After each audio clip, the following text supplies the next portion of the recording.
Sebelumnya kita sudah membahas mengenai paham pada zaman Yunani kuno. Sekarang kita akan membahas mengenai paham-paham yang ada pada abad pertengahan. Salah satunya terdapat aliran Calvinis. Paham dari aliran Calvinis sama halnya dengan golongan Katolik. Aliran ini mendasarkan ajarannya pada kedaulatan Tuhan dan mengembalikan semua kekuasaannya kepada Tuhan. Hanya bedanya, aliran ini tidak mengakui gereja sebagai perantara dari Tuhan dan juga tidak mengakui kekuasaan paus. Kekuasaan negara berdasarkan kekuasaan Tuhan, sedangkan menurut ajaran golongan Katolik, kekuasaan negara secara tidak langsung didapatkan dari Tuhan melalui manusia dengan budinya yang berasal dari Tuhan. Menurut golongan Calvinis, kekuasaan negara merupakan pemberian dari Tuhan yang dipegang oleh seorang raja. Karena itu, dalam negara-negara yang menganut paham tersebut, di atas pengumuman mengenai undang-undangnya senantiasa didahului kalimat atas karunia Tuhan. Seperti halnya dengan paham golongan Katolik yang membatasi kekuasaan negara, maka golongan Calvinis ini beranggapan bahwa negara tidak bisa ikut campur terhadap golongan-golongan yang telah ada dalam masyarakat, seperti keluarga, perusahaan-perusahaan, kesenian-kesenian, dan sebagainya. Asasnya yang terkenal ialah kedaulatannya di dalam lingkungannya sendiri, yang berarti bahwa mereka bebas dalam menyelenggarakan kepentingannya sendiri tanpa dicampuri oleh negara, karena mereka menganggap bahwa kedaulatan itu berasal dari Tuhan. Dengan demikian, paham golongan ini merupakan lawan dari paham negara otoriter. Karl Marx. Mula-mula, Karl Marx setuju dengan pendapat Hegel mengenai negara. Tetapi, sesudah tahun 1844, ia meninggalkan ajaran Hegel. Marx tidak membenarkan pendapat Hegel yang melihat hubungan negara dari sudut alam cita-cita, tetapi ia melihat hubungan masyarakat sebagai suatu kenyataan. Sebagai dasar untuk menentukan negara, menurut pendapat Marx adalah negara kelas. Ajaran tentang ilmu negara terdapat dalam bukunya yang berjudul Das Kommunistische Manifest pada tahun 1848. Menurut Marx, negara akan tetap ada sebagai suatu organisasi akibat dari suatu penjelmaan dari sejarah dan sebagai hasil dari kehidupan manusia itu sendiri.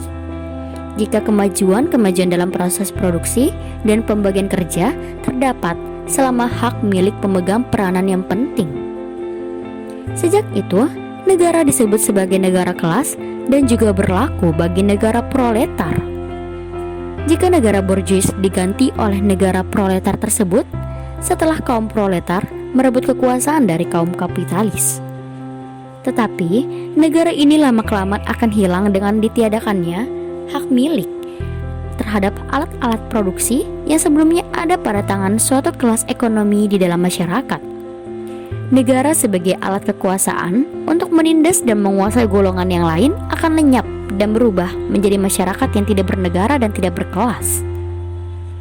Ajaran Marx disebut sebagai sosialisme ilmiah, yaitu suatu sosialisme yang telah memperoleh penilaian sebagai ilmu pengetahuan karena ajaran yang mengandung kebenaran bagi kaum komunis.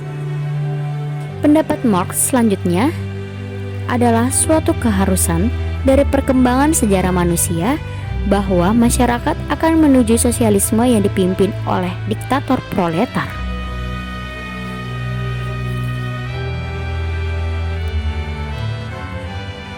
Saint-Simon. Saint-Simon adalah seorang bangsawan di Prancis dan merasa tidak puas dengan hasil revolusi Prancis, karena hasilnya hanya dinikmati oleh golongan bangsawan saja yang mempunyai ciri-ciri golongan kapitalis. Dalam pendapatnya yang unik, ia membedakan dua golongan di dalam masyarakat, yaitu golongan yang bekerja dan golongan yang malas. Golongan yang malas akan menderita kekalahan karena kehilangan kewibawaan, sedangkan golongan orang yang tidak berada tidak mampu untuk memimpin masyarakat baik dalam kerohaniannya maupun dalam bidang politik. Untuk mencapai masyarakat ini, harus diubah sistem masyarakatnya melalui pendidikan agama dan ilmu pengetahuan, yang akhirnya akan menimbulkan perjuangan kelas. Dalam pertentangan kelas itu, ia hendak menghindari perubahan secara radikal dan menganjurkan adanya saling cinta mencintai sesama manusia sesuai dengan dasar-dasar yang diajarkan oleh agama. Menurut pendapatnya, politik ditentukan oleh perekonomian rakyat baik dalam penguasaan administrasi maupun produksi, sehingga kekuasaan politik atas golongan lainnya harus diubah dan akhirnya negara akan hilang. Bakunin. Paham Bakunin adalah lebih radikal dari Marx.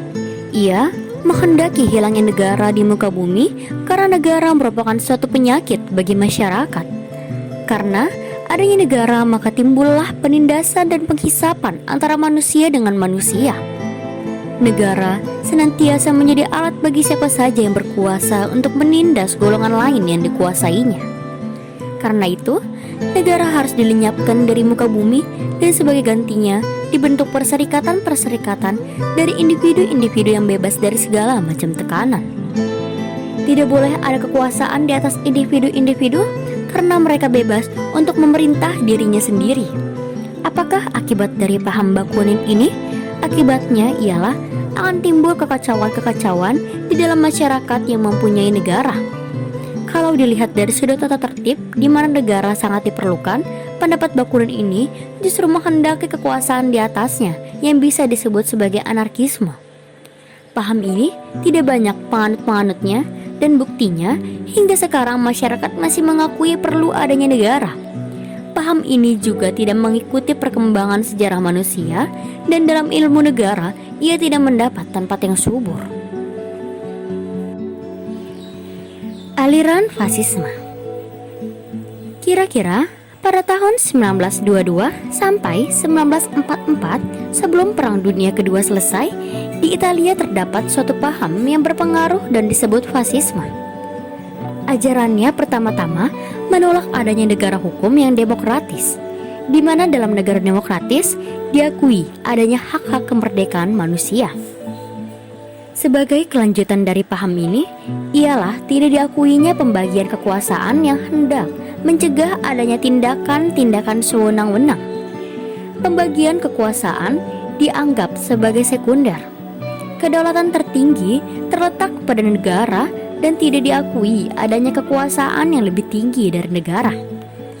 Tidak boleh ada pendapat yang bertentangan dengan negara dan semuanya adalah untuk kepentingan negara. Jika semua kekuasaan dipusatkan pada negara, maka yang memegang kekuasaan itu adalah dus, pemimpin atas Capodel Governo. Dalam negara, hanya terdapat satu partai saja sebagai elit dan partai-partai lainnya tidak diakui. Negara adalah satu dan sama. Karena sifat-sifatnya itu, maka negara fasis mempunyai ciri otoriter, totaliter, dan korporatif. Jika di dalam negara fasis orang tidak mengenal negara hukum yang dapat menjamin kebebasan hukum dan kebebasan politik daripada warga negaranya. Dalam hukum dan kebebasan politik berarti mengakui adanya kebebasan individu-individu. Sedangkan individu dalam negara fasis tidaklah ada artinya. Individu adalah bagian daripada korporasi dan korporasi-korporasi itulah merupakan bangsa Italia. Bangsa Italia sebagai suatu kesatuan moral, politik, dan ekonomi negara. Kepribadian tertinggi terletak pada negara dan tidak lagi pada bangsa Italia. Sehingga bukan Italia yang membentuk negara, melainkan negara Italia yang membentuk negaranya. Negara fasis merupakan negara yang paling berkuasa dan menentukan segala kekuatan baik dalam bidang moral maupun dalam bidang intelektual dari individu-individu. Tugas negara tidak hanya terbatas pada bidang tata tertib saja, seperti halnya dalam negara-negara liberal, dan juga tidak hanya merupakan alat-alat untuk membatasi kebebasan individu saja. Lebih dari itu, negara pun mengatur seluruh kehidupan manusia dengan disiplin yang keras, sehingga mempengaruhi kemampuan serta pikirannya.